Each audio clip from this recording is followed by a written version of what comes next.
Well, just because you have to work hard doesn't mean you're going to have a bad employee experience. You could still be brutally honest with people about what it's like to work there, but also tell them, hey, we're going to coach you and mentor you. We're going to give you the resources that you need to grow and advance. We're going to give you those opportunities to learn new things.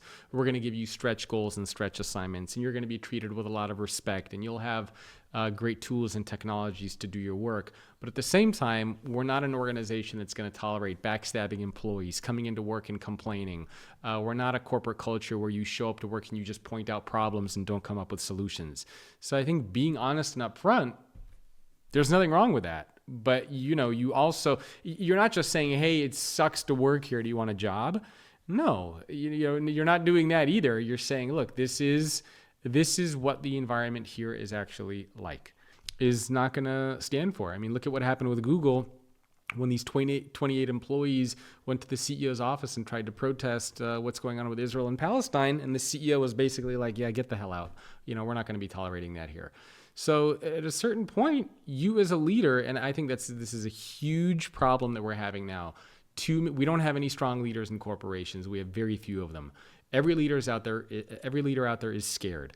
They're scared to take a stance. They're scared to upset people. They're scared to talk about what's acceptable and what's not. I mean, can you imagine any of this stuff happening when Steve Ballmer or Jack Welch or any of these other leaders were leading their companies? They wouldn't put up with any of this crap.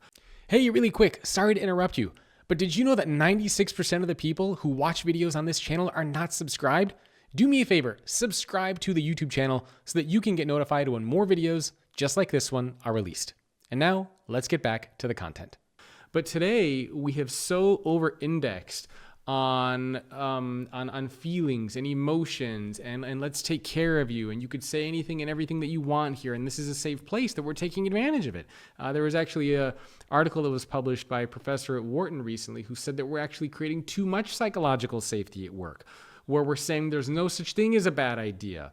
Where you can come to work and say and do whatever you want. There's not going to be any repercussions, and that's completely insane. I think we've gone too much in that direction of creating this environment where it's almost like Pinocchio's Island.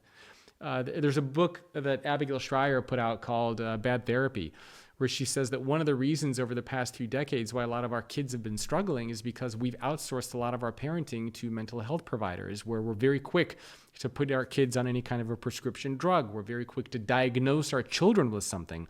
And so we're seeing the same thing happen inside of our organizations, where companies are coddling their employees. We're assuming that it's the company's responsibility all the time to take care of your well-being, to take care of your engagement, to give you financial training, to give you meditation programs, to give you free food. Where's the responsibility for the employee? How come we're not talking about what the employee is supposed to do to look after themselves? Why isn't the employee responsible for their well-being? What are they doing outside the office, outside work hours?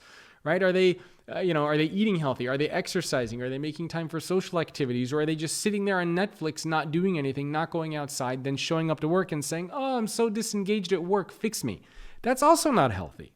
So there's too much emphasis being put on what the organization is supposed to do for employees to take care of them, and not enough emphasis on what employees are supposed to do to actually step up and take care of themselves. And I think this is a huge, huge issue in a lot of organizations around the world. And it's coming from the way that we're raising kids. It's now translating into our organizations.